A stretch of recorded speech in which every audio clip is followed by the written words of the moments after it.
Hi guys, and welcome to this episode of the Happy Knitting Podcast. My name is Julia and I'm coming to you from the UK, and today is Sunday the 15th of October. Welcome if you're joining for the first time, and welcome back if you are coming back. Today will be a quick one because honestly I wasn't going to record it all, but I decided to just have a quick chat with you guys. Honestly, I didn't do anything fancy, not that I usually dress up, but today is even less fancy than usual because I just want to have a chat with you guys, show you a couple of things that I'm working on, and yeah, just sort of a very chill sort of knit along episode.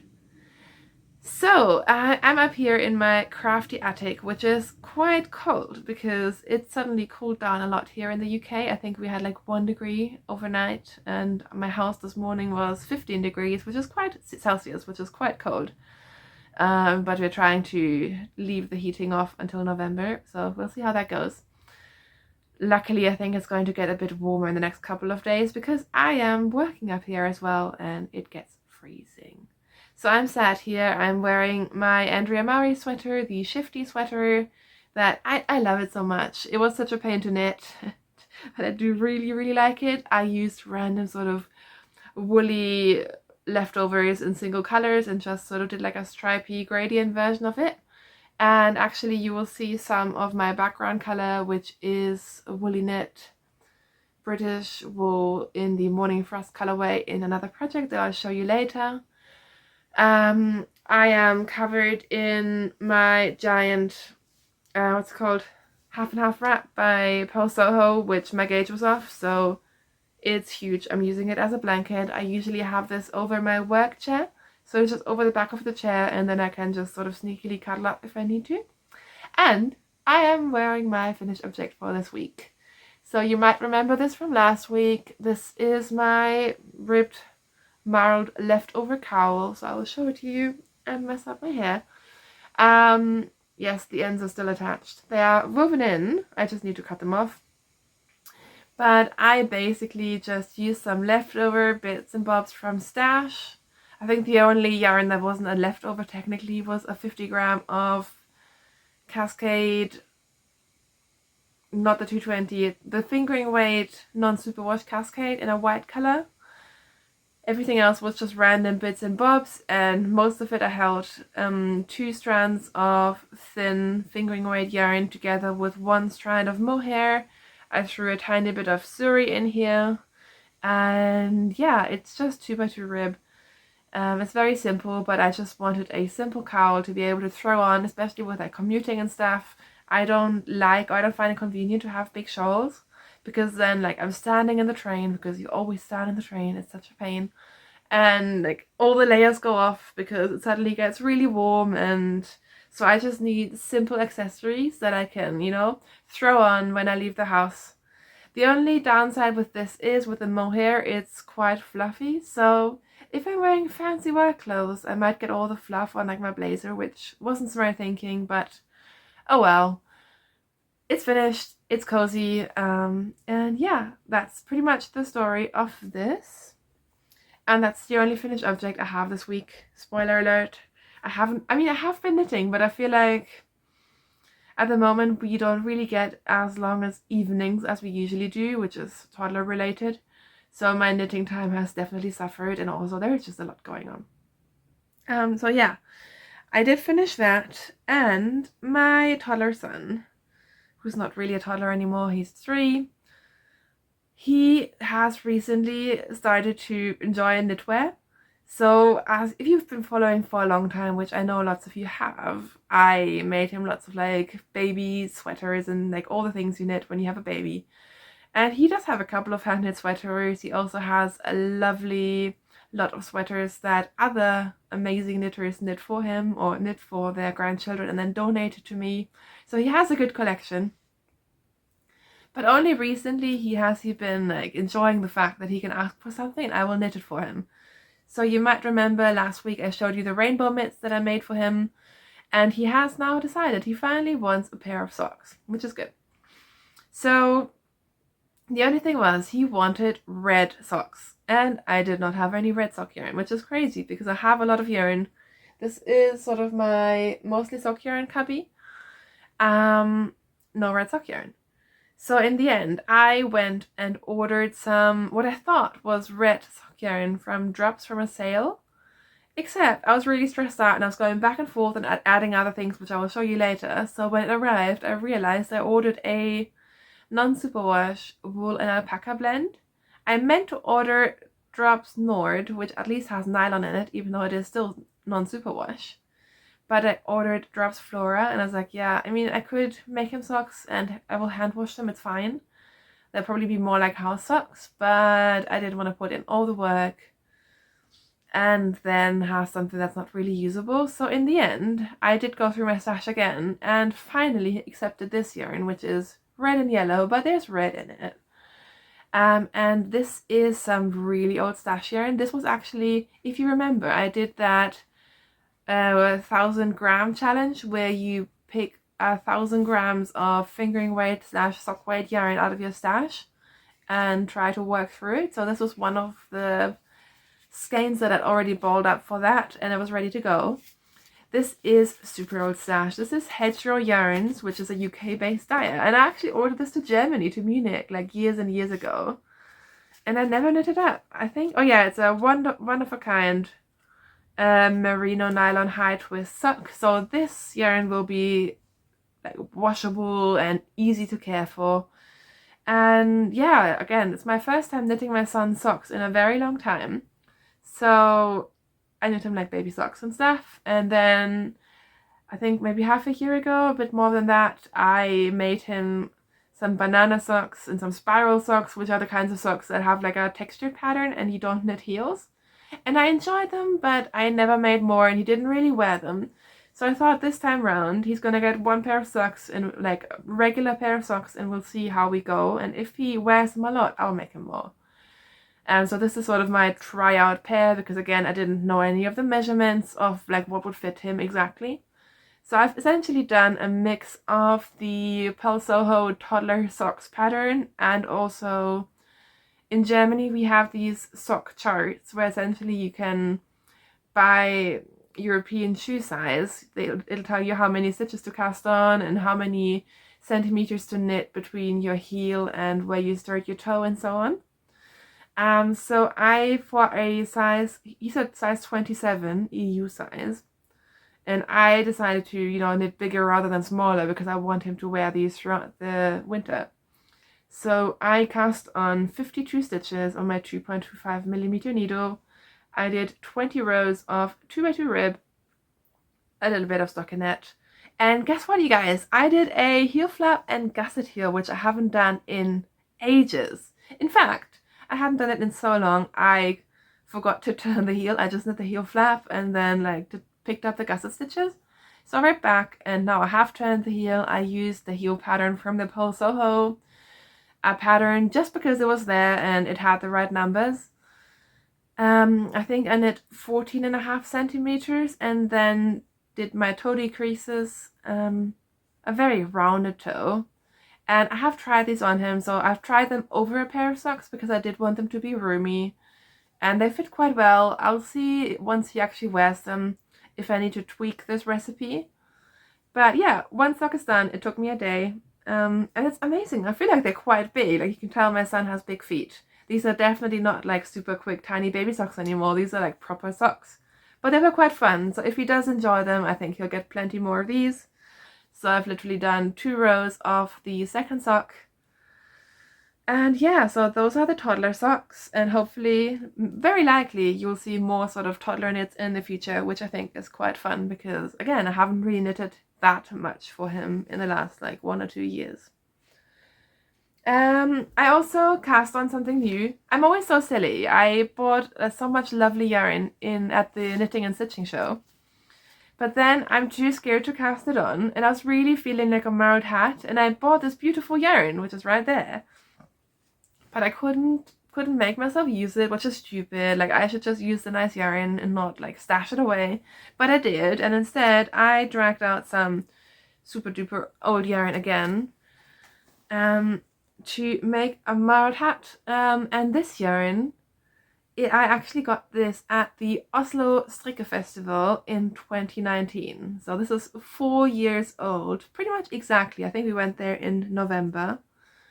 So it's about time I use this. To be fair, I need to be careful because it does make me sneeze.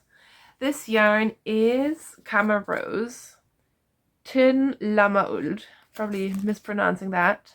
But it's a 50% wool and 50% llama blend, which is funky, right? And I think these are 50-gram balls. Are they 25-gram balls? I couldn't even tell you. I reckon they are 50-gram balls. It doesn't say. And I bought 4 different colors of these, so I decided to hold this light pink with this beige and knit a ribbed llama hat. And I think it's quite cute. I really like it. It's very basic. I think it's sort of trendy, isn't it? Like, this is sort of what I see in the stores at the moment.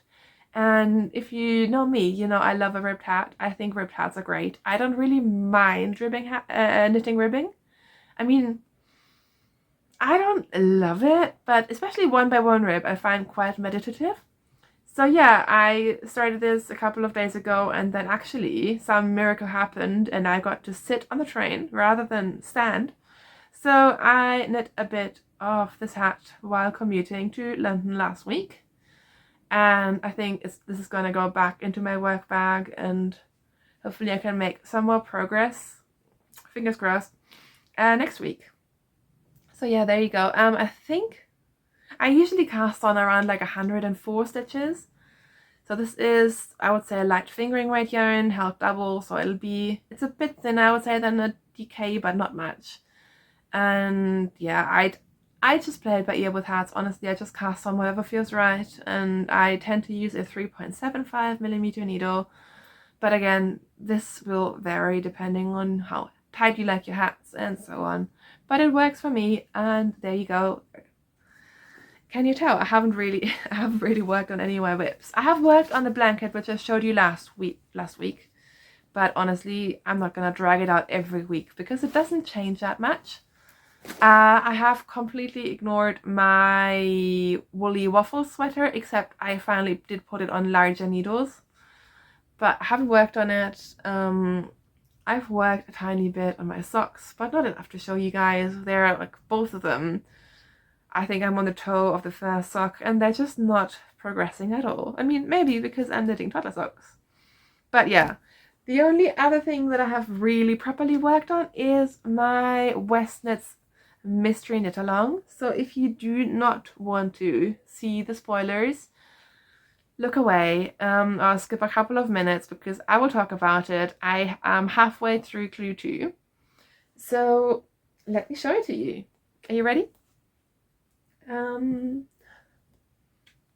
Look at it! Isn't it pretty? I love this one so much. With all the controversy, I think this so far could be my favorite Stephen West Mystery Knit Along that I've ever partaken in, and I've done a couple. But you can see this is the square is clue 1. I was like halfway through this last time I talked to you, and I have done one side of clue 2 and I need to do the other side. Essentially, I have, I think, 2 more rows to go on this one, and then I'll have to do it all again.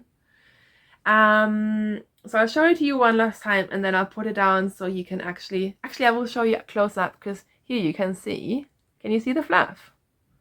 This light colored yarn, I swapped out my regular gray for a slightly more beigey Suri alpaca. So instead of a mohair there, I'm doing a Suri alpaca there, and I love it. It makes it really nice and fluffy and drapey, and I absolutely love it.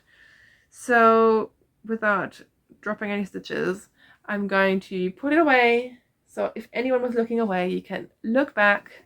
I'm gonna hide it here and quickly go through what yarns I'm using. So the Suri that I'm using is just some, I think, drops that I used to make a sweater last year. I lose track.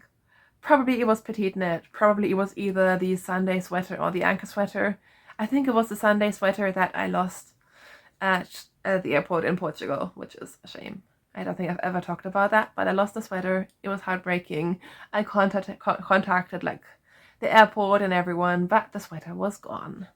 Anyways, I'm using some of this, and I do have another ball of it because it does use up a fair amount of this. And then for my main colors, I have now caked them all up because last week I had 3 of them on cones, and it wasn't very easy to work on it. So this is Woolly Knit Morning Frost in their British wool, which is the yarn that I use for the sweater. I've mentioned this before. I've knit a whole blanket out of this yarn. I've knit the sweater, and I still have more of this. And I didn't even cake up the whole cone. I only caked up around like 75 grams of each after finishing clue 1 because it was just becoming ridiculous to carry around all these cones. Then my sort of medium purple pink.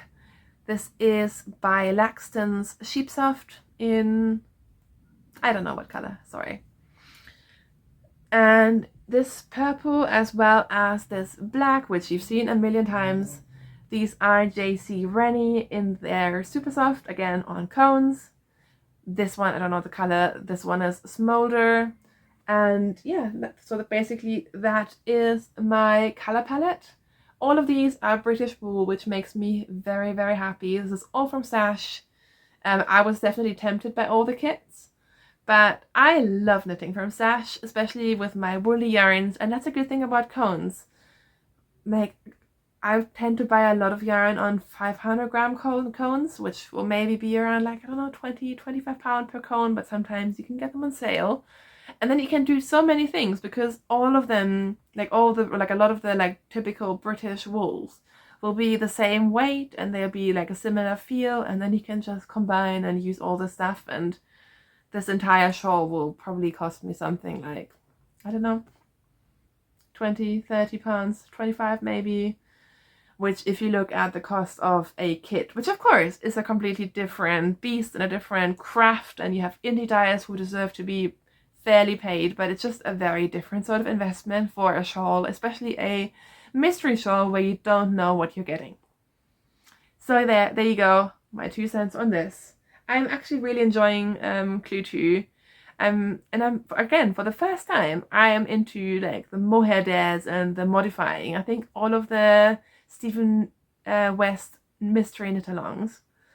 A lot of people do modifications, and Stephen definitely encourages it, and I've always sort of stuck to the pattern, but this time I'm just like doing what I feel like, and it feels really fun. So I think going forward, if I love the clues as much as I have so far, I'm just gonna keep knitting it. But if not, I do feel brave, I think, this time to add more and like mix it up, which is really, really fun. Alright, that has been my knitting for this week. I'm debating if I should show you my purchases. I'll show them to you.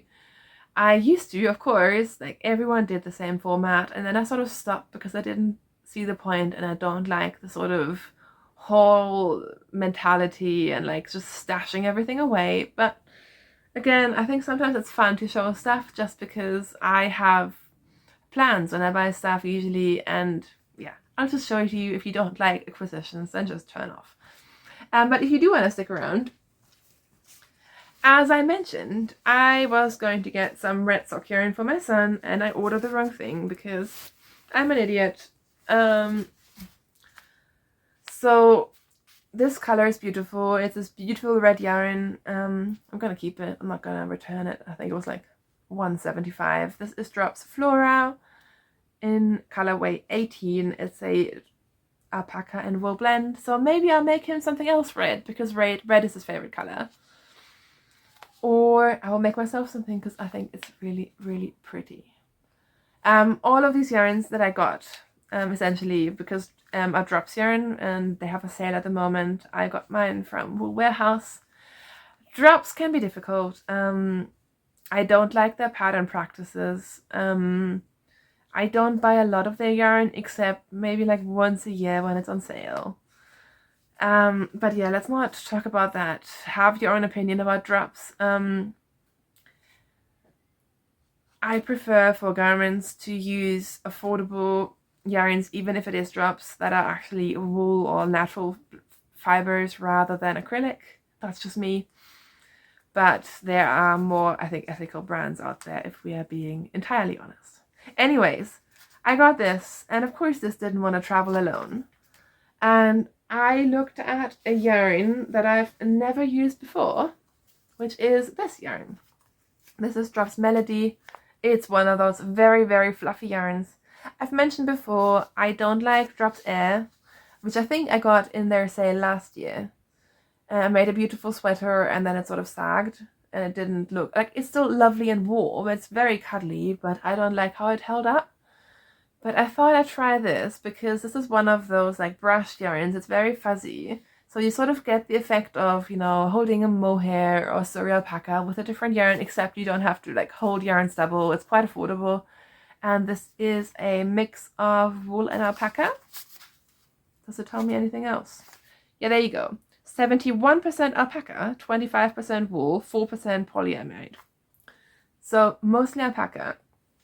And I told my son he could pick one color, and so I would make him a fluffy sort of snood / cowl, because he has a couple and they're really handy for nursery, for stuff like that. And I expected him to pick red, but I think he didn't like their reds because they had like a brick red, which was very orangey, and a very dark sort of maroon color. So he chose this, which is I was very surprised. I asked him like 15 times if he was sure, but this is what he wanted. I think this was called Vanilla. It's color 14. It's this light yellow, and actually, I mean, it's not a bad color. I'm surprised, but I will make him some kind of very, very simple cowl. I haven't decided if I'm going to knit it in the round, or if I'm just going to do like some garter stitch and then graft it together. But this will happen very soon, and I hope you'll like it. It doesn't itch me. I think it's fine, and he doesn't seem to be sensitive. So I got that for him. And then, because this was very affordable, I got into the fluffy yarns myself. So I was looking on Ravelry what other people made. And a lot of people had made these like fluffy cardigans.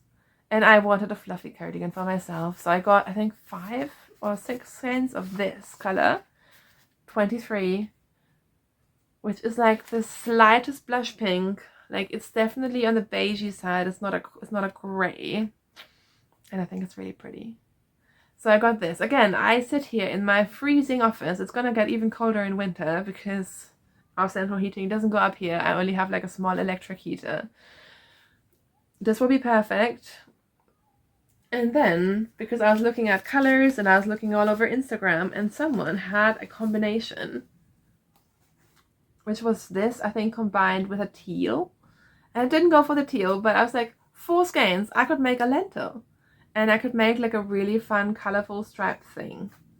So I just went for like a fluffy, crazy color combo. 4 skeins, 1 of each color. Should I go through them? I think this one's called Mustard. This is color 18. This is their light gray, which is color 3. I think this one was called Blush, which is color 6. And this was their bright pink, color 17.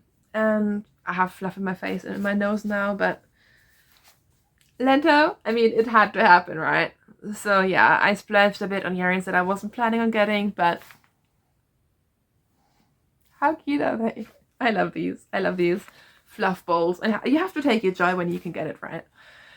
So there you go. Those are my acquisitions for this week, and I hope they are my acquisitions for a long time, because I have no business buying more yarn. I'm not getting an indie dyed advent calendar.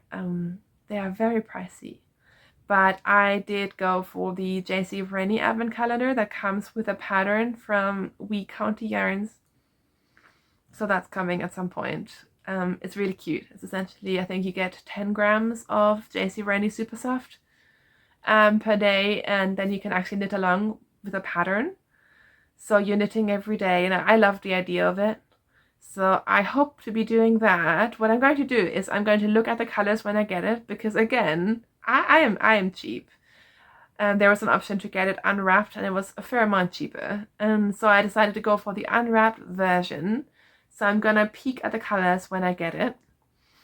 And I think then I'll decide if I'll keep the order as it is and then knit the pattern, or if I'm going to switch the colors around and just make up my own sort of, I don't know, stripy gradient something cowl. But I'm going to be knitting some kind of advent cowl, and I'm really, really excited about that. Where I'll find the time, I have no idea, but we will see. Anyways, enough yarn talk, enough acquisition talk. Yeah, just some life talk towards the end. Essentially, we've just been swamped. It's just been crazy, crazy busy. I know I look tired. Don't tell me. I am so tired. My son hasn't been sleeping for various reasons I won't get into. But so we haven't been sleeping. We also haven't really had our evenings that we usually do. Which is a shame because my son goes to bed quite late, and I am definitely an owl. Like, I like to stay up a little bit late, and I need the me time, and I haven't been getting it, which always makes me very grumpy. Yeah, and just life being life. We've just had this big transition ever since I started, like properly working again. But I think we're coping quite well. It's just everyone's exhausted by the end of the day and by the weekend, and then, yeah, life happens. But all in all is fine. Yeah, it's been really autumnal, and I feel like autumn has just passed me by because I've been so busy, and now suddenly it's like mid-October. How did that happen? I have no clue whatsoever. We went to M&S yesterday, which was a story in itself because I stubbed my toes so badly yesterday. Like, my entire toenail is blue and black. And I thought it was a great idea to walk to M&S and back, which for us is like 4K each way, with a buggy and a toddler and up the hill. So I was quite miserable when we got there, but they had their Christmas market, so it was like the first Christmas experience, which, no, I don't know. I don't know how I feel about it, but yeah, we saw like the first Christmas trees of this season, and it's all happening very, very fast, which is crazy. So there you go, I've mentioned Christmas. Have you planned any Christmas knitting? Have you planned any Christmas outfits? I know a lot of you are into Halloween, so you'll be thinking Halloween and then comes Christmas. I don't really do Halloween. We're going to a Halloween party next week, which I'm dreading because my son is already so scared of monsters and anything scary. He's in that phase, so it's not going to be fun. But anyways, yeah, basically that's what's been happening. So I'm going to go back to my knitting. I've been really looking forward to just sitting and knitting, and all weekend I haven't really gotten around to it. But earlier I made my family pancakes and everyone was finally happy, so I'm going to enjoy some silence up here in my crafty attic / office. Thank you so much for watching if you've stuck until now. I will hopefully talk to you guys soon, and until then, I hope all of you are happy and healthy and safe wherever you are, and I will talk to you soon. Thank you for watching. Bye!